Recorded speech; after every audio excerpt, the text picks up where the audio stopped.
awesome viewers. You're welcome to another special episode of your favorite podcast, Democracy Games. And like you know, on Democracy Games, we try to teach you active citizens how to participate effectively in a democracy. Today, we have awesome guests that will be discussing volunteerism in Nigeria. Building a sustainable volunteer culture in Nigeria. That is what we'll be discussing today. And we have awesome people who have been doing the work, who have been walking the talk and not just talking the talk. I have by my far left, Adedoyin Oyekan. He's an assistant director from the Federal Ministry of Youth Development. You're welcome, sir. You're welcome. Yes. Thanks for having me. Oh, yeah. And after him, we have somebody special. Wow. Brownie! Lady Hamba, I'm not a brownie. You're not a brownie anymore. Although brownies are girls less than 10 years old. Okay, so you're going to be explaining that to us on the show, but you were a brownie, right?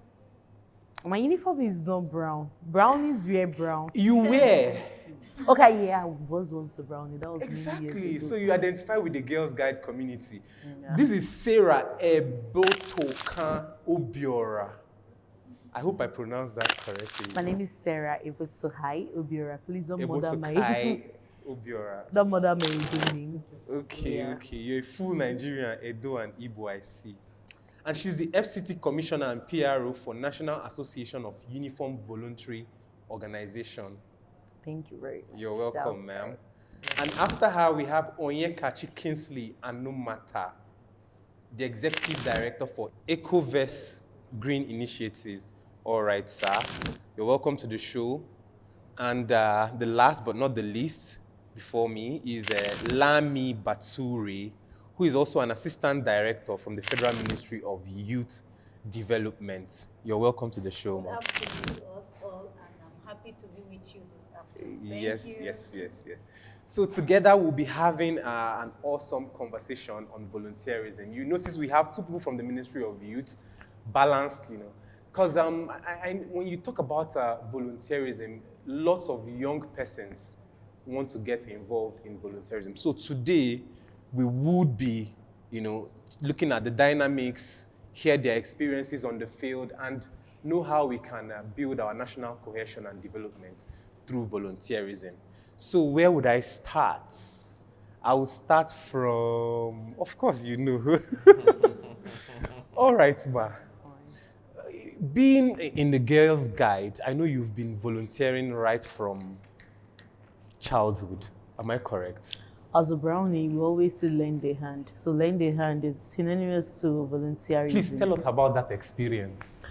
Okay, I joined the Girl Guides as a brownie, and one of the things that inspired me to join the brownie club then was to be able to contribute, because then the experience was such a beautiful one. That's something we used to call little hands at work as a brownie. So we helped out around in the schools and around the school environment. We did a whole lot of sanitation. We did a whole lot of border job. We did a whole lot of visits to the motherless babies' homes. And this activity happens timely. And then we always look forward to it, because it's always, I think, 90 minutes every week for us to do girl guiding activities, for us to do brownie activities. And it was always fun. There's this way they engaged us. The first few minutes into the activities, it's always a whole lot of fun activities, energizer, and then before they hit you with the hard work. Mm-hmm. But no matter what, we did find it fun. And then this had kept me and so many others in the Girl Guides, because from the brownie, I graduated to being a guide when I joined secondary school, JSS1. That was at Queen of the Rosary College, Onitsha. And then at that point, volunteerism just went its up more. We were doing visits to prisons. We're not just visiting the prisons to donate stuff. We also had sessions with them. We go with our adult leaders who had sections with them, and then it was even a way of also speaking into our subconscious mind that you don't really want to be here. Even though that everybody would say it's not really a criminal per se, but then it's also our own way of giving back to the society. And I could remember that at least twice every year we visited the Red Cross Motherless Babies Home at Onitsha.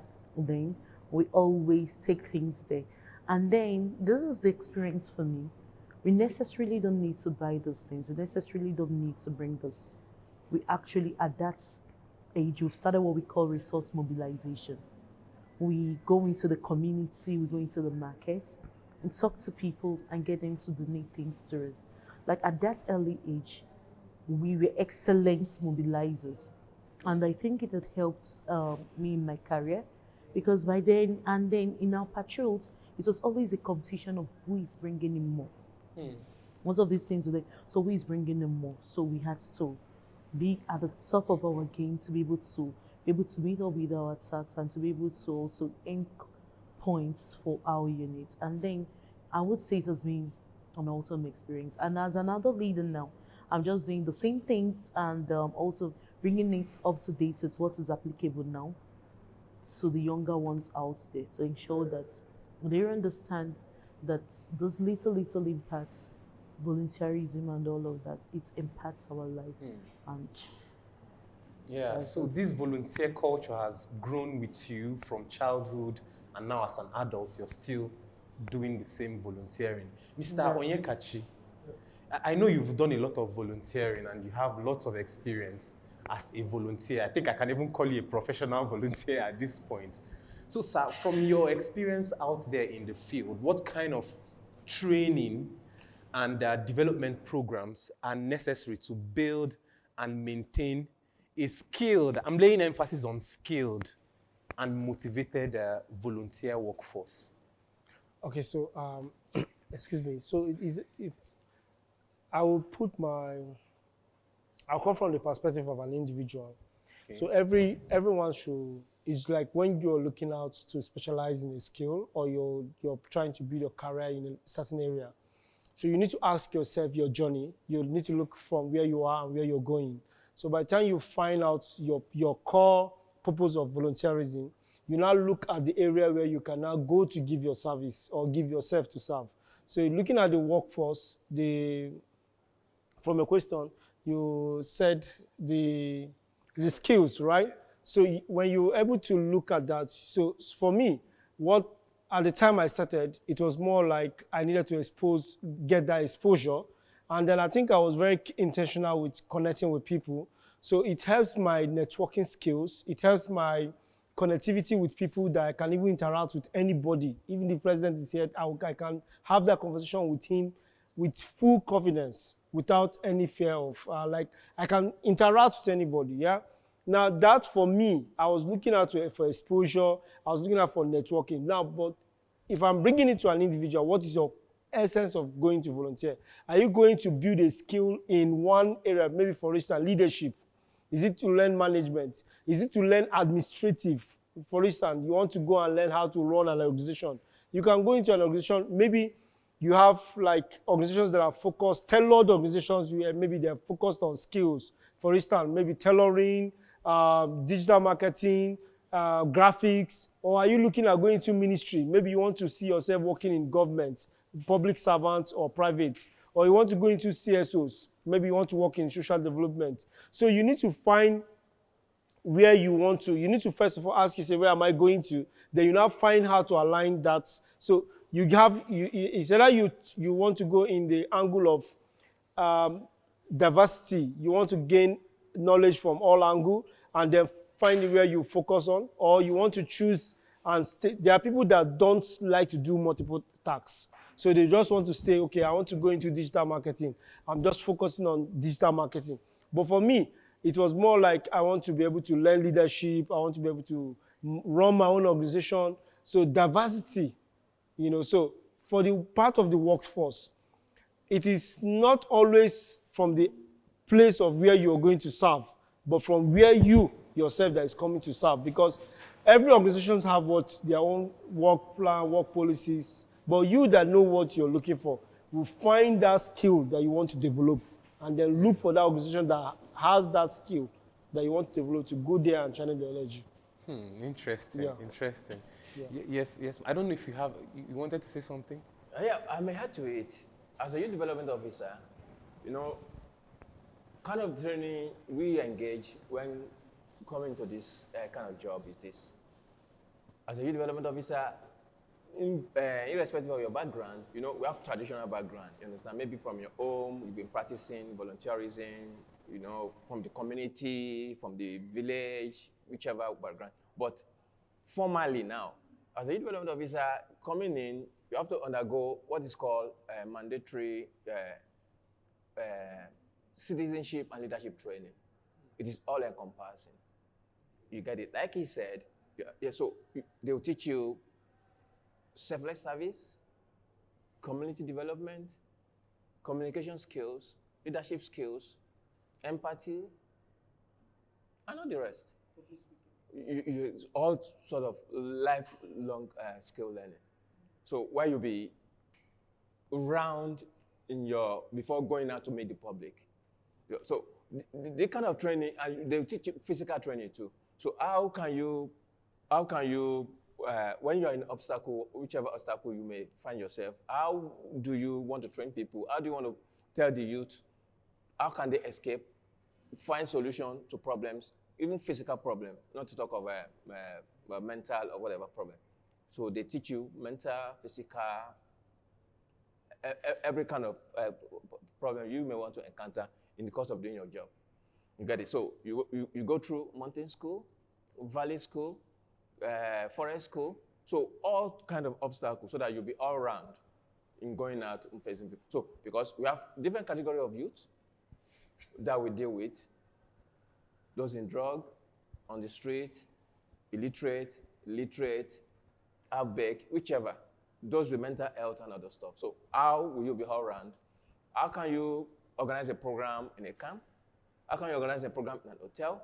How can you organize a program in an open place? So you have to, it's part of what we learn, and then we volunteer and do.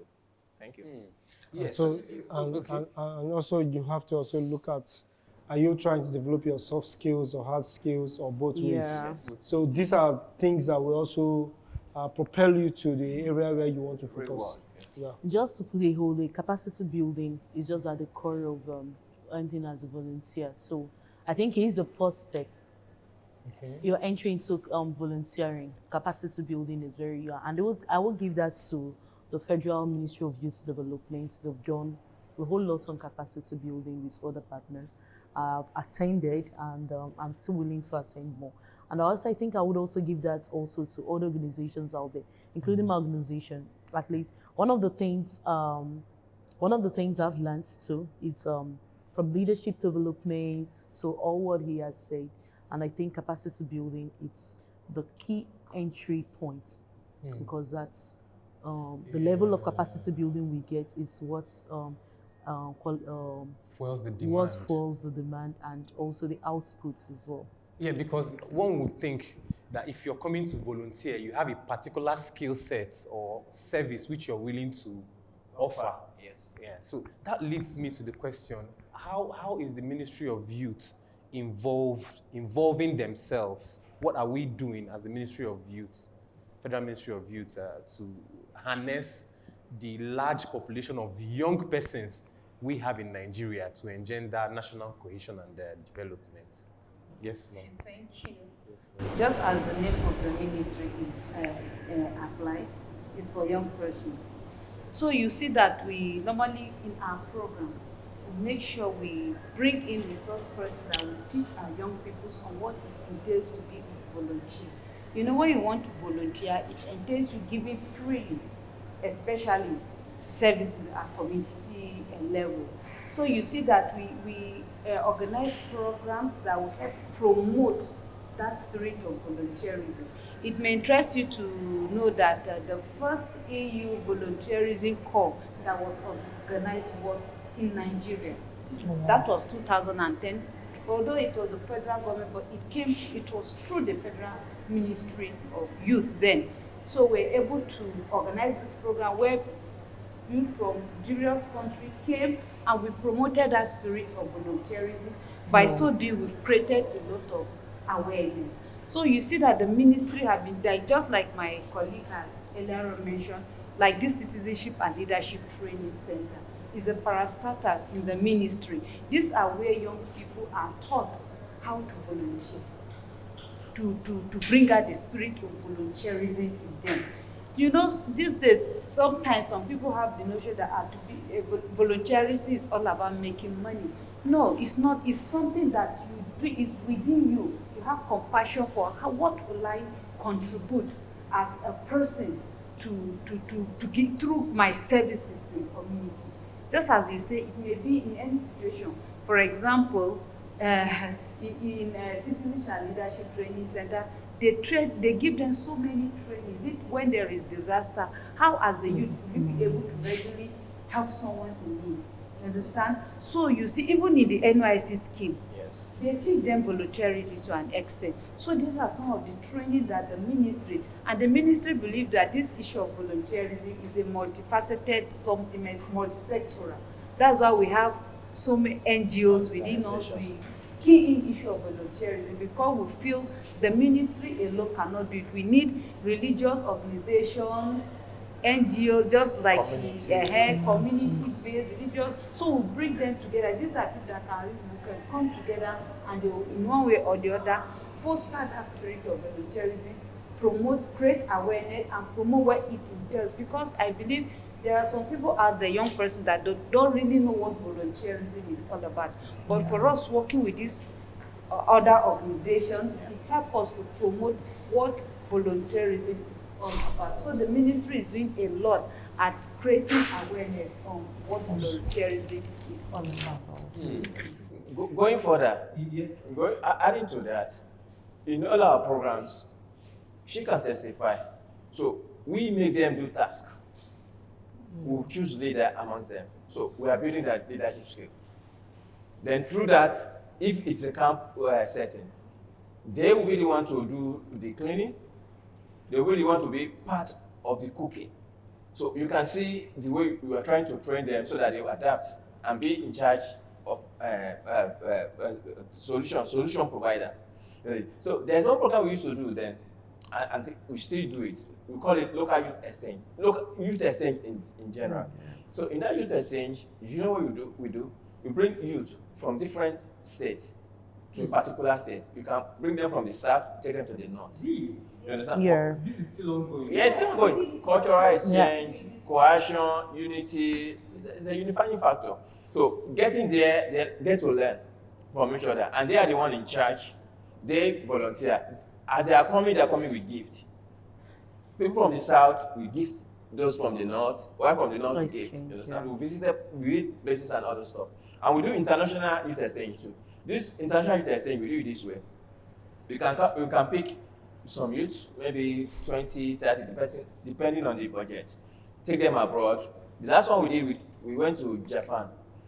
When we go to Japan, so going there through the embassy, so you now identify families. So some families you now volunteer to take in the youth, to house them, teach them Japanese culture, their local culture and other stuff, food and other stuff. Yeah. So it's part of volunteering.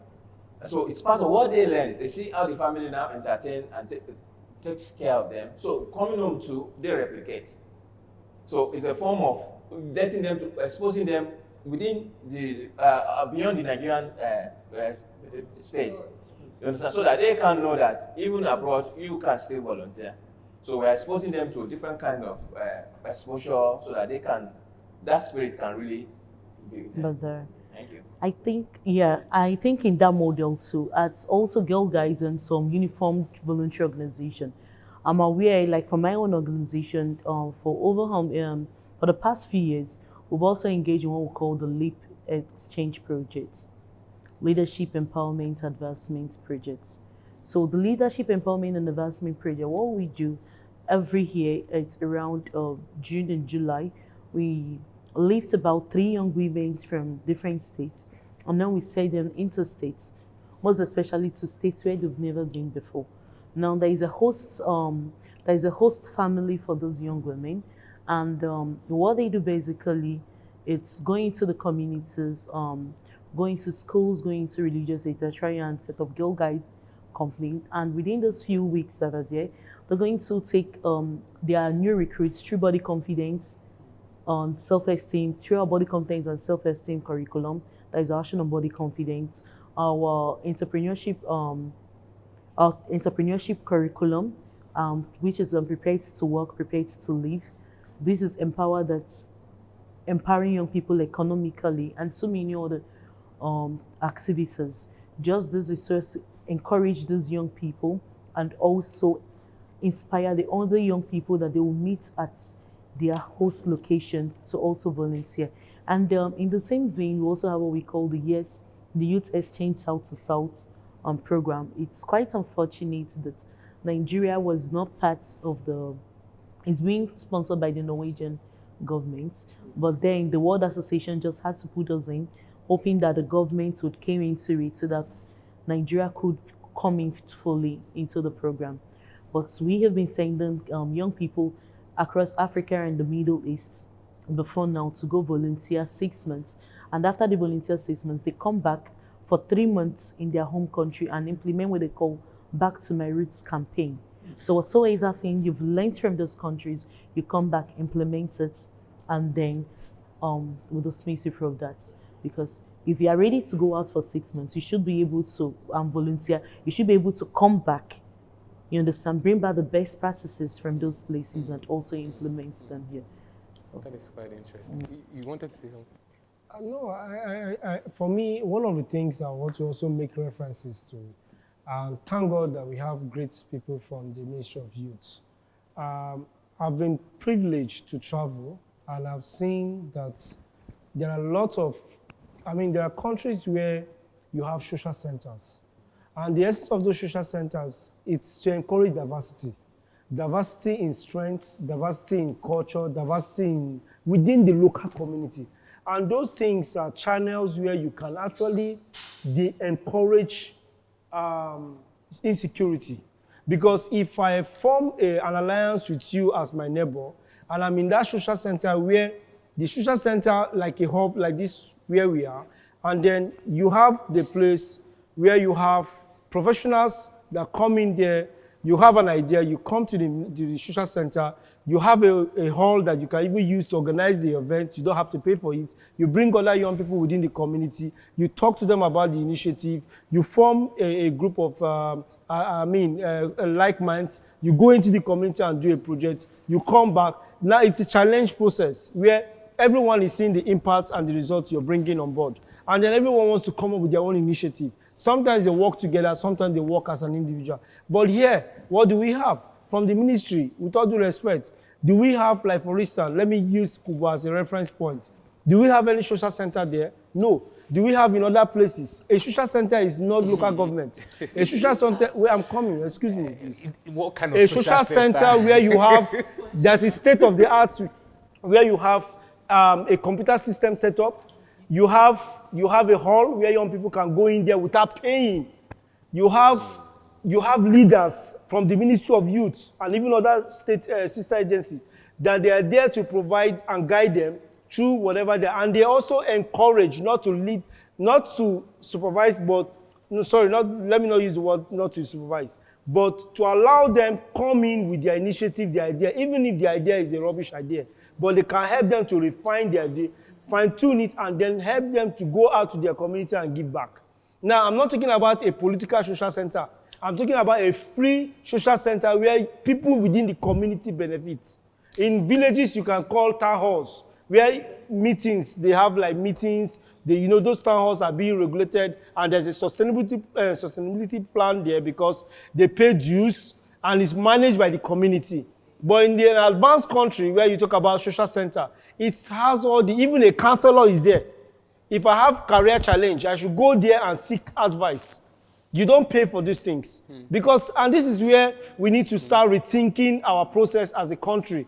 Are we trying to develop the country intentionally, or are we moving it based on party, religion, whatever it is that is dividing us? Okay. So if we start looking at it intentionally, we need to start encouraging young people. See, generations are changing. The way my father and my grandfather saw things, or did their own activism and everything is different from our own generation. And the ones that are coming are even more dangerous, especially with the introduction of AI, technology, and the rest of it. So we need to start rethinking. Today we're talking about Summit of the Future. My organization was the first to hold the Summit of the Future before the UN.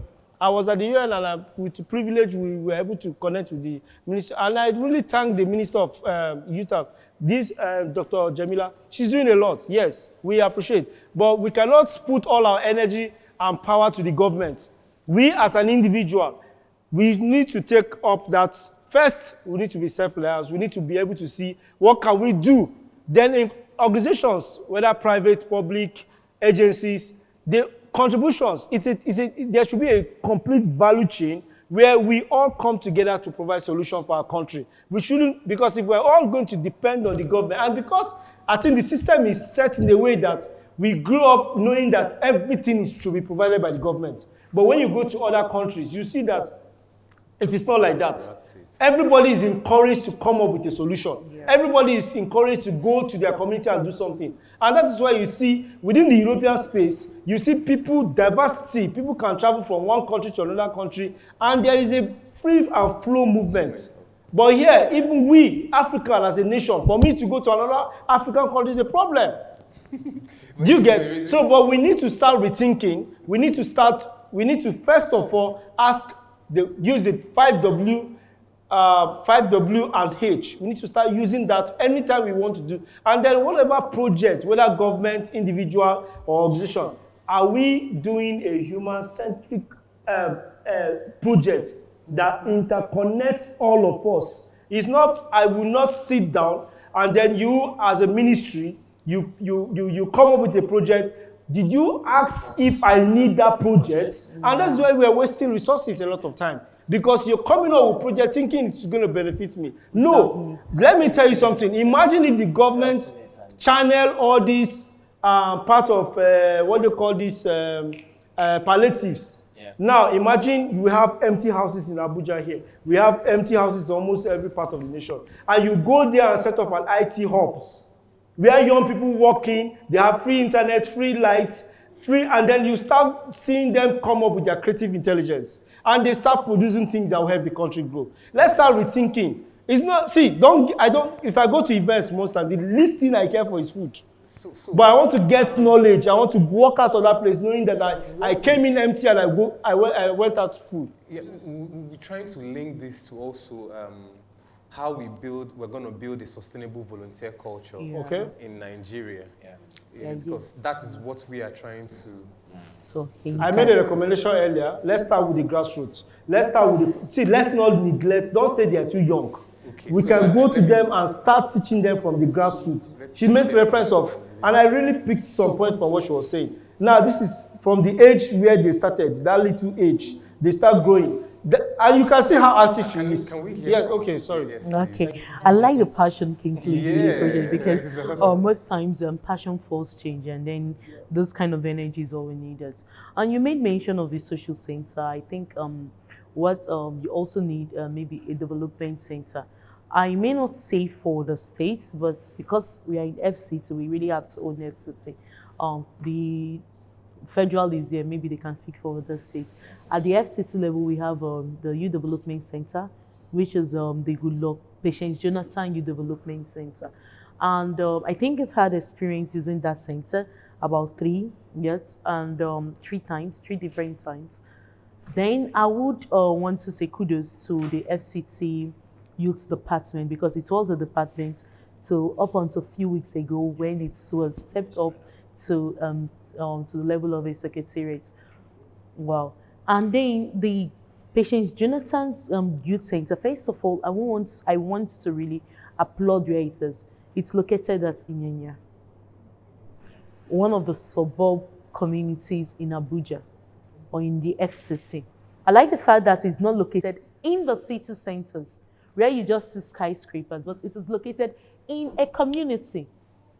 In what I will always say, almost an indigenous community. At least I know that some FCT residents, those from Karu and all of that, it's very close. So they can own this center. That center is readily accessible. I know that my organization and NAUVO, which I represent, has used that center time and times over again. And I recall that also my organization, which I represent, the Nigerian Girl Guide Association, has used that center. But then I believe that there is still more to be done. Just like what they said. When you go into the center, it should be youth friendly. Not just because what we have there right now is just like an edifice, a building.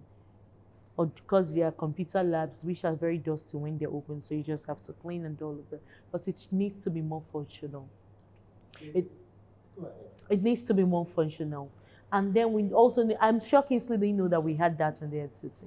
I will come back. And then a whole lot of young people should be able to access that place. Yes, so it's important we have these social centers or youth centers, Youth development, whatever yeah. they are. It's also important that they are youth friendly and they are also accessible. But there's one thing you mentioned while you were talking, so I will come to you because you can also add what you want to respond to in relation to this. The security and welfare of volunteers. If I think that if I go out here to volunteer, there's possibility I'll get hurt, I don't think I will want to go there. Do you understand? If I have that perception that, if I go out now, what if I'm kidnapped? What if armed robbers? What if bandits? What if headsmen? Whatever it is. The Nigeria in me and you want to go there.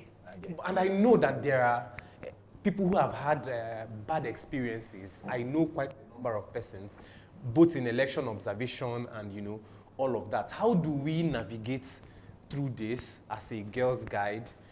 And also as a government institution, what are the efforts put in place to ensure that when young people come out to give of themselves, that they are not antagonized, that they are not brutalized?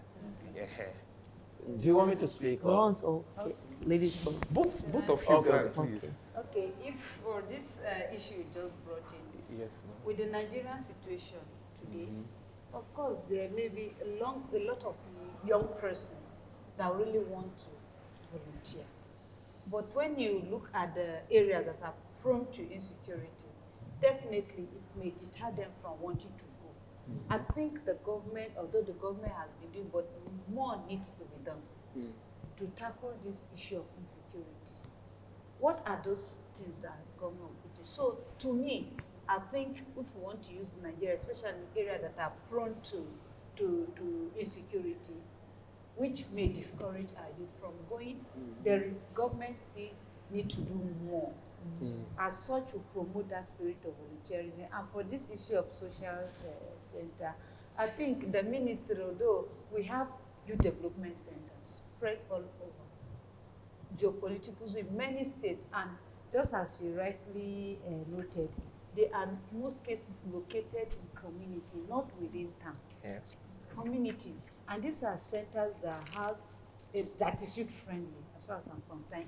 They have a lot of things that they can learn in those centers, even sure what can they do to promote volunteerism. Even though, and with the present minister on ground, I think she's putting in a lot of effort to see that those centers can compete with any center you can think of in the world. So the ministry is doing a lot of things to ensure that those centers are raised to the best standard we can ever, that any youth can go. For now, we have a lot of youth development centers. I think over 42 Wow. youth development Wow. centers. Wow. And these are centers, Please provide us with this so that we put out these words. We need to know where these things are. we have them in the Almost all the states. Let me even talk about these we have things. Yes, Should I go for that? Yes, please. Yeah, talking of insecurity, crime persists everywhere. So talking of Nigeria, the situation may be different from state to state. Where you have banditry, you have kidnapping in other places, you have armed robbery and other stuff. Understand? But as a volunteer, you have to know and to enter a community. So they used to teach us when we did Commonwealth youth program. There's a training we did. So they will tell you, any community you want to enter, you must know how to enter a community. Yeah. So what will be the first point of call to meet? You understand? So the gatekeepers, you need to still gatekeeper. So that one will establish The rapport. the rapport you have with them. Then you are secure to a certain point. You understand? If you announce yourself, going to a community, you have to announce yourself to the main gatekeepers, maybe the ballers, maybe the chief. You understand? So do that, and you now introduce what you want to do. Don't just walk into a community like this and start working. No. So there are steps you need to take. So that one has solved a part of what you need to do. You get it? Then talking on the social centers, we have national youth development centers. So the functions of the centers, primarily functions, is just recreation and sporting, sexual and reproductive health, guidance and counseling, entrepreneur and employment generation, networking. But now, the new crop of ministers that we have, they're young, talented, and very vibrant. They're ready to work. So they are now introducing youth-friendly aspect to it. Most of the centers are equipped with first-class gadgets for AI, for robotic, and other stuff. We have that.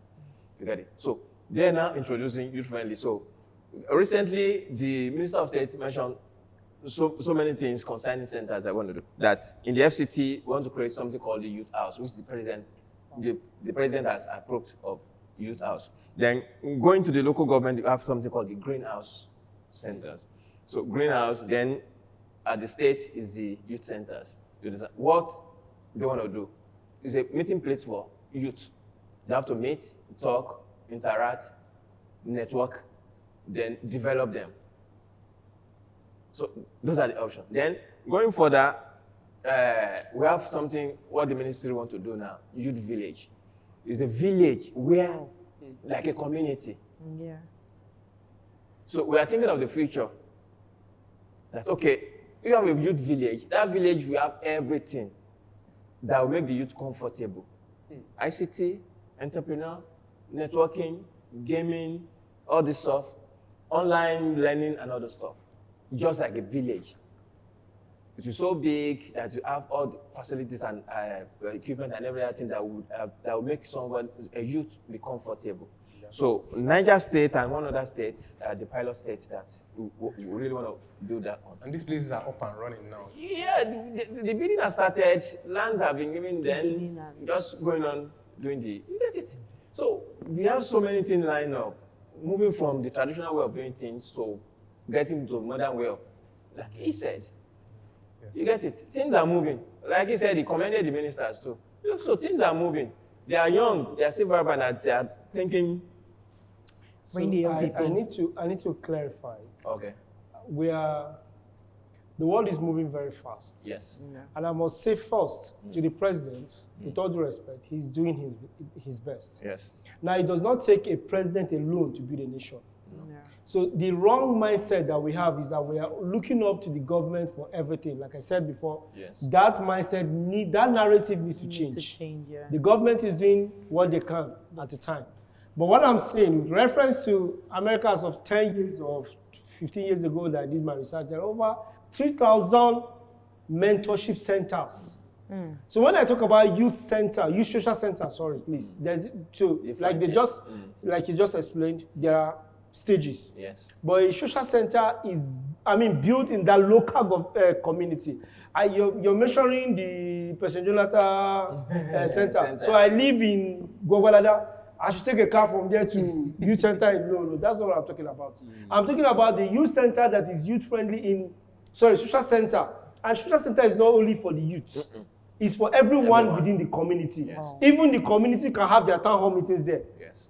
And a town hall, a place where they should have everything. So if you tell me now that we want to go in the path of accountability and transparency, and I say, okay, can we use Google now and start bringing out those centers? You know what the result will be like. But I know that, like you said, of course, I've seen the Dr. Jamila, she has a progressive plan, and she's doing her best. And I wish that it's not just limited to the Ministry of Youth.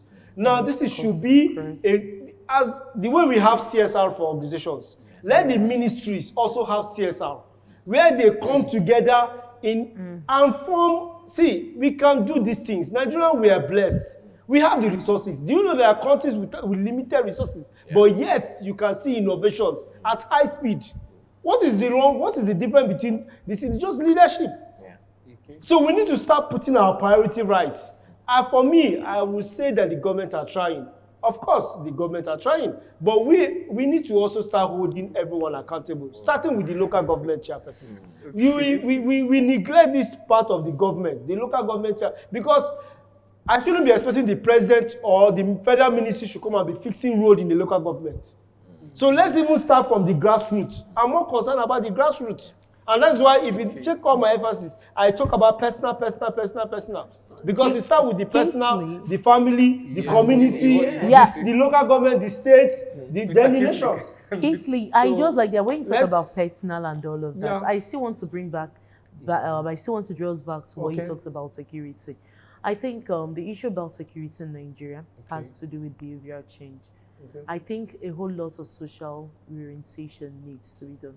If I were to be a president now, the one thing I would, it's social reorientation. If we really want to get Nigeria working, if we really want the young people to work, I think social reorientation now. When you look at it, which people, what age demography are the people who are fueling those insecurity and all of that? Yeah. Young people, let's not say young people, please don't generalize it. Young people who are not engaged positively. And productively. Yes. Understand? I don't know when they engage in this and they're engaged, but they are not engaged because they'll see maybe creating mayhem as being productive, whatever it is. The demography of people who come to election centers, snatch ballot boxes, and they're young people. Nobody will go to the village and recruit a grandpa of about 60 or 75, no? Check the data, it's people within 40 and even though maybe the youth policy tries to tell us that they are not youths, but we still refer to them as young people. So I think we still need, what we need to advocate now is for behavioral change.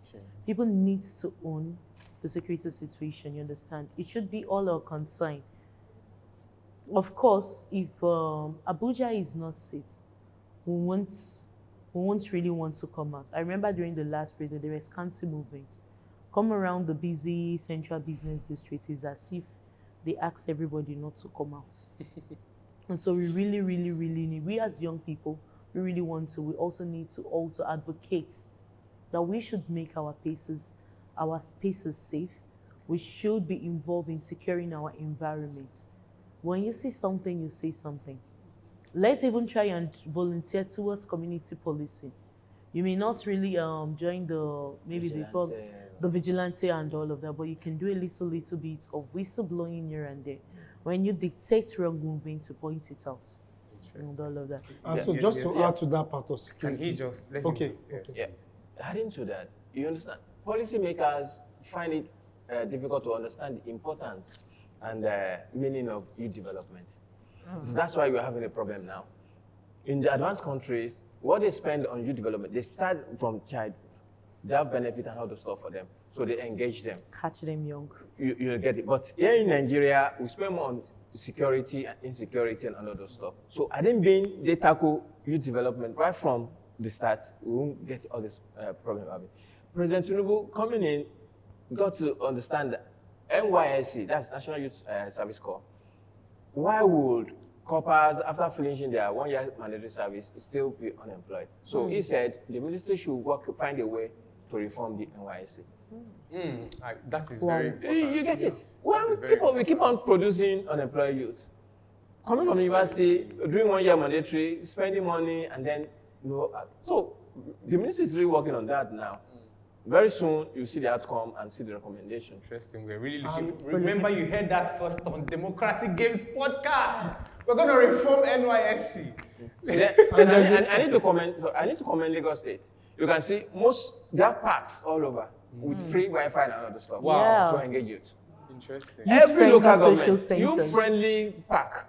Youth-friendly motor park. No, Not motor what park. parks, recreation centers. Oh, Recreation recreation center. I think this was the social center. No, with Wi-Fi. Please, I rephrase it so that people don't listen, so that they don't go to motor parks and Almost start every looking local for government Wi-Fi. you see more than one in local government. Where you sit, you free Wi-Fi, you browse, you interact, you unwind and all that So stuff. let me take And this you can cue even from do your here. work if you're on the tech. I wanted to say something. I wanted to add something. So, Yes. there's a part that we're not looking at. Okay. And that's the part of corruption. Okay. And this corruption, it's a worm. That corruption, it's something that has killed a part of this country. And we need to start looking towards that direction. Because have you applied for a government job, you're a graduate, and they're telling you to go and bring your SSC. Like, you are applying for a job that you know this is the level you apply for. But for you to get on board, you need to go and bring your... So, because they came in through that channel, they also want you to go through that channel. So you're going to be there for the next 20 years, then walk your way. By the time you're getting to the point where you're supposed to achieve more, you become a grandfather. And then they tell you to leave. Then for the part of the security, we should also encourage from the ministry digital literacy. We can volunteer with your smartphone, with your gadgets. You don't need to step out of your house. That's a part of the security. So volunteerism is open to, you don't have to be physical to volunteer. Sure. The world is going digital. Even the learning system now, very soon, schools will be empty. Most of these schools will be empty. Sure. Because everything is going online. And this is where the ministry also needs to start rethinking the process. Every young child that is growing now is actively online. So if you cannot come to them directly to talk to them, engage them in the platform where they are used to. So the innovative, creative innovations and whatever you're creating should be, because this is where I have an issue. Don't come and create project that you feel I need. Ask me what you feel I want, but ask me what I need. And that way you're going to get results. So how many times have I don't know, sir, how well do you people do research? How well do you collect data? Yes. Because from this data, you can now profile, you can now define the project that will benefit, what will benefit her. You can see the way we are talking. It looks like her own is political, but me, I'm from a very objective manner. Okay. I'm not saying she's wrong. Can we just? It's okay. Hello. I take my word back, but the truth is that I'm just trying to say that we should also learn to be objective, because I'm not just speaking for myself alone. I'm speaking from that young person that is currently somewhere right now that may not have the access for this platform. Yeah. And I know that we can get better. And we can get better by government. See, Mr. government... let me cut you short. Just this one I'll cut. I promise you, just in seconds. Just hold on, please. Because of time, because of our time, right? Yeah. I would like us to... This is an exercise I would like us to perform. Okay. In your closing remarks, I want us to inspire one young person out there who is watching with one success story from our volunteer activity as a closing remark. Because I believe, the problems are so many and it can be demoralizing, but I'm sure we all have those beautiful, inspiring success stories that stems from our volunteering activities. Can we round up, with, just tell us one brief short story that will inspire one Nigerian youth there to go out and volunteer. Who is starting? I know you have exciting stories. Okay. Yes. Please go ahead. I believe you know Deborah. Deborah Evbotokhai. You know Deborah Evbotokhai. Okay. I want to use them because she's a young person. Okay. I think Deborah is a 23-year-old Nigerian lady. Deborah has been a volunteer right from when she left. She ventured into volunteering full time right from when she left secondary school. Deborah has been an amazing young woman in the development space. Although she works in the Nigerian Girl Guides Association, she's currently the youth lead. Deborah has been one young woman many development partners out there wants to identify with. She has received lots of recognition and all of that. Now, let me tell you something about Deborah. Deborah has not seen the four walls of the university because she has not gotten she's not gotten admission to study what she wants, which is law. They always offer every other thing. But Deborah has gone far ahead in life, and almost every week, Deborah is being celebrated. It's either planned today, Malala Funds tomorrow, or one other organization. And she keeps getting all of these recognitions and all of that. Why? She came into volunteering with an open mind. She let out herself to learn. She made herself useful in the space. Using her creative and critical thinking, Deborah always aspires. And I think everything that runs through her, whatever she thinks is, how do I make impact? From the issues of climate change to ensuring gender equality and equity and all of that. What's the success? What's the...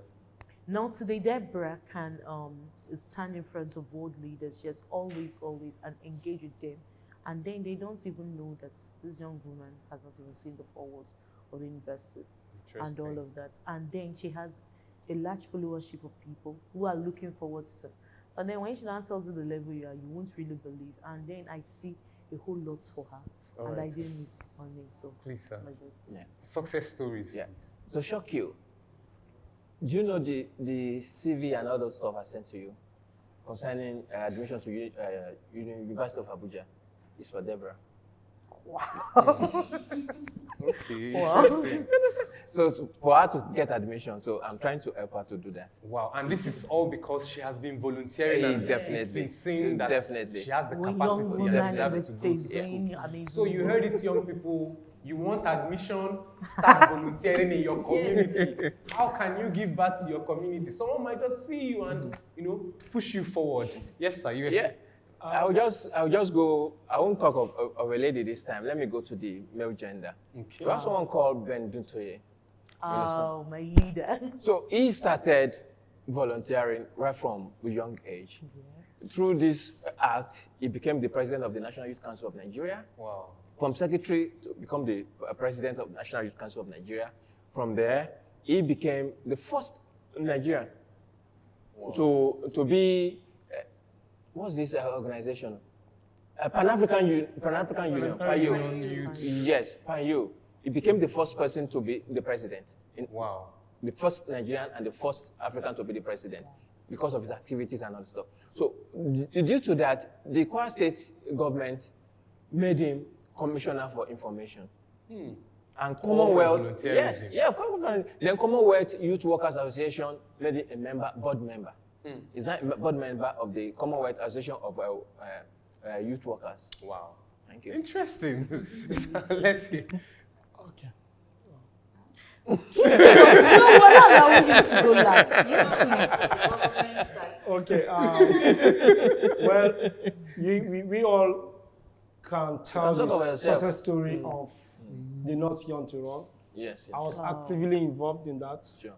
We can also, if I have to talk about myself, at least, I don't even know the project to pick from because at least I've been able to give myself through from raising funds for projects in communities to, going to a community to do something, to do one or two projects, to, I don't know, the stories are, I don't even know, but I think I'll just leave the part of the act Not Young to Run because that has actually given young people the opportunity to run for an office. Either to run or to be elected or to be nominated or to be appointed. That's Not Young to Run. It's all one our success story Yes, that yes. we have. All volunteering. Yeah, that's why I said Yes. everyone. Yes, Yeah. yes, And, yes, At the very National many. Youth Year. and I'm sure that going forward from here, we will have more stories, success stories from the ministry. And just to add, the tourism department, that's the Ministry of Tourism, should please work together with the Ministry of Youth. There are a lot of tourist centers that are not utilized. There's a country that do not have anything, but they have tourism. Yeah. We have it. We have a lot of tourist history. I don't know why they removed history in our educational system. We should, That's another conversation. there should be see, I think we should move from the part of competition to collaboration. I'll end it there. Thank you. All right. Thank you. Just as you rightly said, the Ministry of Youth Development, there is no ministry you go to that it doesn't have that component. So we've been working in collaboration. Just as I've started, before I started, I said this issue of volunteerism is a multi-sectoral something. Yeah. We collaborate with other ministries, NGOs, CSO, and religious. Just to mention a few. So we have to, for this issue of volunteering to really work, there must be that synergy, collaboration. Just for the success story, if the ministry, we have a lot to talk about. For example, let me just use one as like the Youth Parliament. Yes. Youth Parliament, which started in 2008. We have a lot of success. So we know, although it is a platform that will teach young people on what it is to be a leader. And to be a leader, I think one of the components you must know how to volunteer. Today we have a lot of success story from those that passed through that training. Have they gotten into the legislature? Wow, yes. Yes, yes. Look at it. I'm coming. A lot. There are a lot. Some you see in their states, they're holding a lot of position and most of Legislative positions. Yes. Who was the first speaker of the youth parliament? Yes. He And he's became the speaker. All through House of volunteerism. Rep. Yes, through volunteerism, and some of them, even when, and some of them in their, because they are drawn from all the states, all the zones, senatorial sector, they go back and do things. They bring back reports on what they're doing in their community to volunteer, what they have done to impact the life of young person. So you see that even government in its own part, it makes sure policies of government, legislative policy, they make sure how will the government support to bring in political will, because all these things we are talking about, if there's no if there's no political will from the government, to not work. They have to create an enabling environment, conducive environment for young people to bring out the spirit of volunteerism. And teenage. All right, people, this is the much we can take from this episode. It's still your favorite podcast, Democracy Games, where we teach citizens how to actively and efficiently participate in your democracy. Catch us live on YouTube at ProGender TV. Follow our social media at ProGender. On Instagram, we're there with that name. On Facebook, Proactive Gender Initiatives. On Twitter also. Remember, you can download our reports from our website, www.progender.org. And lastly, I want to thank our funders, the Foreign Commonwealth Development Office. This wouldn't have been possible without the UK people. And we are also implementing this in collaboration with the Nigerian Civil Society Situation Room. I mean, that is like, will I say, the biggest body of volunteers in Nigeria. Seriously? Oh yes, like actively, and they've been working all the time.